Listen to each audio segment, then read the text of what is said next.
காத்திருக்கிற மனிதர்களை நிச்சயமாக கர்த்தர் சுகமாக்குவார். எத்தனையோ டெர்மினல் டிசீஸில் உள்ள மனிதர்களை கர்த்தர் சுகமாக்கி இருக்கிறார். ஈவன் இந்த காலகட்டங்களில் கூட மரண படுக்கையிலிருந்து அநேகரை கர்த்தர் சுகமாக்கி இருக்கிறார்.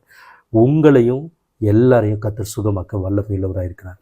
இது வெறும் தெய்வீக சுகத்துக்கு மட்டும் இல்லை. பாருங்கள், வாழ்க்கையில் சில பிரச்சனைகளோடு இருக்கிற மனிதர்கள் ரொம்ப நாட்களாக 1 வருஷம் 2 வருஷம் 5 வருஷம் 10 வருஷமாக இதே பிரச்சனையில் இருந்துட்டேன் பிரதர், இதே குடும்ப தகராறில் இருந்துட்டேன் பிரதர், இதே வேலை பிரச்சனையில் இருந்துட்டேன், இது இப்படியே போட்டோம் அவ்வளோதான் அப்படின்னு இருக்கிற மனிதர்கள் உண்டு. ஆனால் நீங்கள் விடுதலையாக வேண்டும் என்று விரும்புகிறீர்களா? அப்படியே பிரச்சனையிலேருந்து பழகிட்டு பிரச்சனையோடைய வாழ்ந்துடலான்னு நீங்கள் முடிவு பண்ணியிருக்கீங்களா? நீங்கள் வாயில் சொல்லலாம், மேபி இல்லை நான் விடுதலையாகணும்னு விரும்புகிறேன். ஆனால் உங்கள் உள் மனசில் உங்களை நீங்களே கேட்டு பாருங்கள். You may be settled with the problem. You don't want to come out of it. So அந்த டீப் டிசையர் நம்முடைய வாழ்க்கையில் இருக்கணும். அப்படி இருக்கும்போது கர்த்தர் நம்மை எழுந்து நடக்க செய்கிறவராக இருக்கிறார்.